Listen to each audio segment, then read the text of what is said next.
গছবিধ দেখিছেনে আপোনালোকে চিনি পাইছেনে বাৰু? এই গছবিধ আমাৰ গাঁৱৰ ভিতৰত থাকে, প্ৰায় কম থাকে, কিন্তু ইয়াত মই দেখিবলৈ পাইছোঁ এইবিধৰ খেতি কৰা হয়। গছৰ পৰা আপোনালোকৰ 5 কিলো 4 কিলো ইমানটো ওলাব। ভাবি চাওক কিমান আছে। নমস্কাৰ বন্ধু বান্ধৱীসকল, সকলোকে মোৰ এটা নতুন ভিডিঅ'লৈ আপোনালোকক স্বাগতম জনাইছোঁ। আশা কৰোঁ সকলো ভালে কুশলে আছে আৰু মোৰো ভাল। আজি ভিডিঅ'টো মই সেইসকল ব্যক্তিৰ বাবে বনাইছোঁ যিসকল ব্যক্তিয়ে গাঁৱৰ ঘৰত মানে খেতি বাতি কৰি খায়। যিবিধ গছ আমি অসমত দেখিবলৈ নাপাওঁ সেইবিধ গছ ইয়াত খেতি কৰা হয়। আচলতে সেইকাৰণে মই আজি ভিডিঅ'টো বনাইছোঁ। আপোনালোকে খুব সুন্দৰকৈ চাই থাকক, স্কিপ নকৰিব। তো ব'লক তেতিয়াহ'লে আজি ভিডিঅ'টো আৰম্ভ কৰি দিওঁ। বন্ধুসকল, ভিডিঅ'টো আৰম্ভ কৰাৰ আগতে মই আপোনালোকক দুটামান কথা ক'ব বিচাৰিছোঁ। কথাটো হ'ল কি, মই যেতিয়া নেকি বহিৰাজ্যলৈ আহিলোঁ, তো কেৰেলালৈ অহাৰ পাছৰ পৰা মোৰ এটা চিন্তা আহিলে, মনত মানে এটা ভাৱনা আহিলে যে এটা ইউটিউব চেনেল খুলিম। ইউটিউব চেনেলত ভাল ভাল ইয়াৰ ভিডিঅ'বিলাক দি যাম, আপোনালোকে ছাপোৰ্ট কৰিব। কাৰণ কিনো বহুত মানুহে দেখা নাই ইয়াৰ জেগাবিলাক, বাহিৰৰ জেগাবিলাক দেখা নাই, চাউথ ইণ্ডিয়ান জেগাবিলাক দেখা নাই, কেনেকুৱানো জেগাবিলাক বা কেনেকুৱা মানুহবিলাক বা ভাষা কেনেকুৱা ইয়াৰ, কেনেকুৱা ধৰণৰ মানে সকলোখিনি মই আপোনালোকক দেখাবলৈ বাবে মই ভিডিঅ'টো বনাইছোঁ বা ইউটিউব চেনেলটো খুলিছোঁ। ইয়াত যিমানকেইদিন থাকিম আপোনালোকক মই ভিডিঅ' দি যাম, আপোনালোকে ছাপোৰ্ট কৰিব। এইটো মোৰ এটা অসমীয়া ল'ৰা হয় ন, অসমীয়া ল'ৰা হৈ আপোনালোকক ইউটিউব চেনেলত ভিডিঅ' বনাই আপোনালোকক দেখাবলৈ চেষ্টা কৰিছোঁ। কাৰণ আমি ইয়াত কাম কৰোঁ 12 ঘণ্টা 16 ঘণ্টা, কেতিয়াবা ডে নাইট শুবলৈ নাপাওঁ, সময় নাপাওঁ, মানে প্ৰায় সময়ে নাপাওঁ। আমি ভিডিঅ' বনাবলৈ সময় নাপাওঁ, কিন্তু তথাপিও মানে মই সপ্তাহত বা এটা দুটা, কেতিয়াবা শ্বৰ্ট কেতিয়াবা লং ভিডিঅ' দিওঁ। আপোনালোকে ছাপোৰ্ট কৰিব, যাতে মোৰ চেনেলটো আপোনালোকে ছাবস্ক্ৰাইব নাই কৰা যদি ছাবস্ক্ৰাইব কৰি ল'ব, যাতে মোৰ ভিডিঅ'বোৰ আপোনালোকে ফাৰ্ষ্ট দেখিবলৈ পায়। তো শ্বেয়াৰ কৰিব, যদি ভাল লাগে শ্বেয়াৰ কৰিব, লাইক কৰিব, কমেণ্ট কৰিব। ভিডিঅ'টো সম্পূৰ্ণকৈ চাই আপোনালোকে মোক সুন্দৰ এটা কমেণ্ট কৰি জনাব কেনেকুৱা লাগিছে।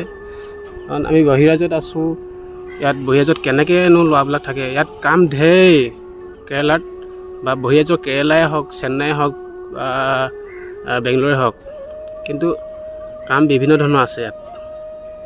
আপোনাৰ প্লাইবোৰ্ড কোম্পানী আছে, আইচ কোম্পানী আছে, মাছৰ কোম্পানী আছে। আপুনি কিহত কাম কৰে, ঢেৰ কাম, এভেইলেবল কাম, আপোনালোকে আহিব পাৰে ইয়াত। কিন্তু অসমত যিমানখিনি পইচা পায় ইয়াতকৈ বেছি পইচা পায়। অসমত যদি আপুনি 300 টকা ডেইলি হাজিৰা পায়, ইয়াত আপুনি 600 টকা 700 টকা 800 টকা 1000লৈকে পাব। গতিকে সেয়েহে বহুত অসমৰ ল'ৰা ইয়াত আহি কাম কৰি আছেহি, আমি আছোঁহি। কামো কৰোঁ। আপোনালোকৰ আশীৰ্বাদত 2-এটা ভিডিঅ' দিবলৈও চেষ্টা কৰিছোঁ। আপোনালোকে মৰম কৰিব, আশীৰ্বাদ কৰিব বুলি আশা কৰিছোঁ। আশা ৰাখিছোঁ আপোনালোকে মোৰ ভিডিঅ'বোৰ চাই খুব ভাল পাব বা আগলৈও মই ভাল ভাল ভিডিঅ' দিবলৈ চেষ্টা কৰিম। তো এতিয়া প্ৰথম ভিডিঅ' বনাই আছোঁ, ইমান এক্সপিৰিয়েঞ্চ হোৱা নাই, ভাল মোবাইলো নাই, ভাল কেমেৰা নাই, ভাল মাইক নাই, কিবা নাই বুলি আপোনালোকে ভিডিঅ'টো নোচোৱাকৈ নাথাকিব, চাব, লাহে লাহে হৈ থাকিব। কাৰণ একেবাৰেতো মানুহে ডেভেলপ হ'ব নোৱাৰে ন, লাহে লাহে এখোজ দুখোজকৈ আগুৱাই যাব পাৰিম। চেষ্টা কৰি যাম আপোনালোকক দি যাবলৈ ভাল ভাল ভিডিঅ'। তো জয় অসম, আপোনালোকে চাই থাকিব মোৰ ভিডিঅ'বিলাক। এই যে লাইন লাইন গছবোৰ দেখিছে, এইবিলাক গছৰ শাৰীবিলাক দেখিছেনে আপোনালোকে? এইটো এইবিলাকৰ গছ আপোনালোকে জানে নাই? এইজোপা গছৰ নাম কি জানে নাই?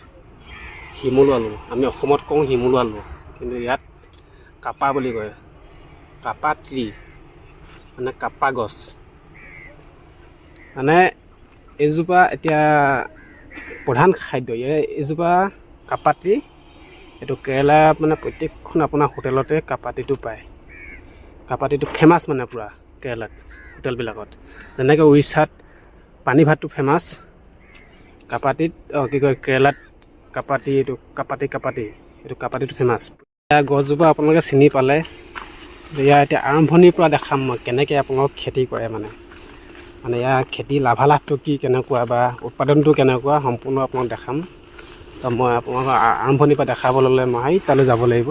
তো গৈ আছোঁ, তালৈ যাম, তাত আপোনালোকক দেখাম কেনেকৈ ষ্টাৰ্টিঙৰ পৰা কেনেকৈ খেতি কৰা হয়। আচলতে ইয়াত ইমান সাৰ নিদিয়ে, মানে মাটিটো পূৰা জোখ-মাখ কৰি লয়। সাৰ দিয়ে মানে মাটিৰ অনুপাতটো চাই মেলিহে ইয়াত সাৰটো দিয়ে, বেছি সাৰ নিদিয়ে। ইয়াত মানুহ আহিব, মানুহ চাই মেলি আপোনাৰ মাটিবিলাক জোখ-মাখ কৰি সাৰটো এটা লিমিটতহে দিয়ে মানে। ফাৰ্ষ্ট টাইম এনেকৈ এটা ঢেপি বনাই লয়। এতিয়া চাব দেই, এই গছজোপা যেতিয়া ডাঙৰ হ'ব, ডাঙৰ এইবিলাক বেলেগ একো নোৰুৱে, অকল এই ঠাৰিটো এইবাৰ ডাঙৰ হ'ব নহয়, ইয়াতে কাটি পিনে এই ঠাৰিটো ৰুই দিয়ে। ৰুই এই ঠাৰিটোত গোবৰ সানি দিব, তাৰপৰা লাহে লাহে চাইডে চাইডে অলপ কিবা দিয়ে, সাৰ চাৰ দিয়ে, তাৰ লাহে লাহে ডাঙৰ হৈ আহিব। ডাঙৰ হৈ এনেকৈ উশাহ মেলিব, ডাঙৰ হৈ আহিব। লাইন লাইন দেখিছেনে?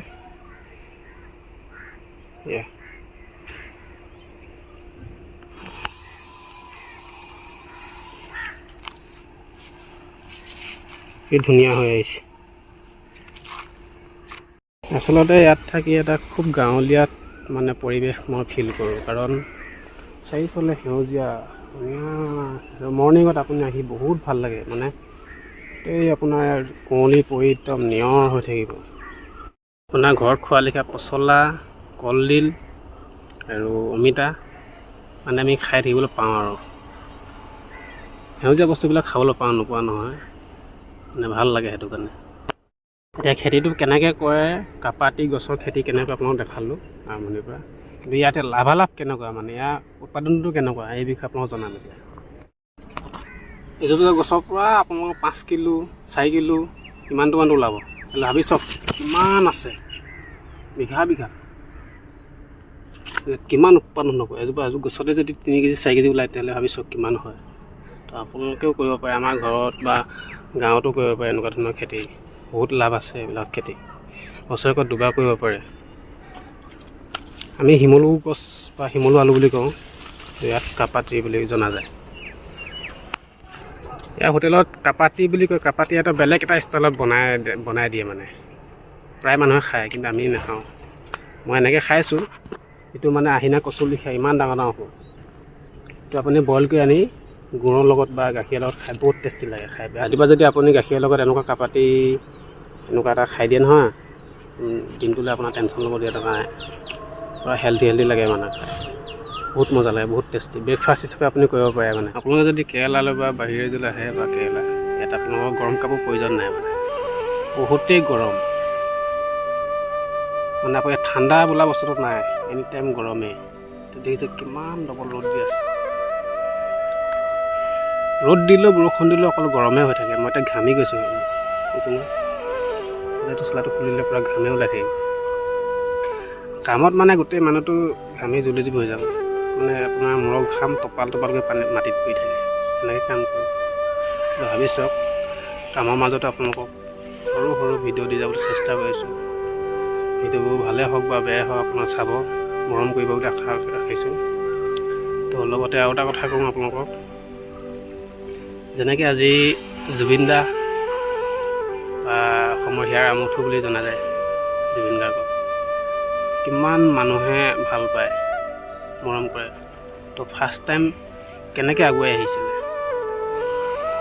জুবিনে যেনেকৈ মানুহে ভাল পাইছিলে, বা বহুত ছিংগাৰে আজিকালি জুবিন গাৰ্গক মানে ভগৱান হিচাপে মানি থাকে বা মানি আহিছে, ঠিক তেনেকৈ ডিম্পু বৰুৱা ইউটিউবাৰ, অসমৰ পপুলাৰ ইউটিউবাৰ ডিম্পু বৰুৱা বুলি সকলোৱে জানে। তো সেইসকলক অনুকৰণ কৰি ময়ো আজি ভিডিঅ' এটা বা ইউটিউব চেনেল খুলিছোঁ, ভিডিঅ' বনাইছোঁ। যিমান যি পাৰিছোঁ আপোনালোকক দেখাবলৈ চেষ্টা কৰিম। বাহিৰত আছোঁ যেতিয়া, ইয়াৰ বাহিৰৰ পৰিৱেশবিলাক দেখাম, ভাষা, সংস্কৃতি বা ইয়াৰ খাদ্য প্ৰণালী কেনেকুৱা, ঠাইবিলাক কেনেকুৱা। নেক্সট ভিডিঅ' আপোনালোকক আকৌ লৈ আহিছোঁ, আপোনালোকে চাই থাকিব মোৰ ভিডিঅ'বিলাক। মানে মই কেতিয়াবা সময় পাওঁ, কেতিয়াবা নাপাওঁ, কেতিয়াবা নাইট শ্বিফ্ট কৰিবলগীয়া হয়, নাইট শ্বিফ্ট কৰিলে গোটেই দিনটো শুই থাকিবলগীয়া হয়, কেনেকৈ ভিডিঅ' বনাম। তো আপোনালোকে মোৰ ভিডিঅ' নোচোৱাকৈ নাথাকিব, ছাবস্ক্ৰাইব কৰিব চেনেলটো যদি ছাবস্ক্ৰাইব নাই কৰা। ভিডিঅ'বিলাক চাব, ভাল লাগিলে লাইক কমেণ্ট শ্বেয়াৰ কৰি দিব। যিহেতু মোৰ এটা অসমীয়া মানুহ হয়, অসমীয়া ল'ৰা হয়। অকল শেষত দুটামান কথা কওঁ। আজি ভিডিঅ'টোত মই বেছিভাগ কথাই ক'লোঁ, তো আপোনালোকৰ চাগে শুনি আমনি লাগিলে। তো যে কি নহওক, আকৌ নতুন এটা ভিডিঅ' আপোনালোকক লগ পাম সকলোকে। জয় অসম।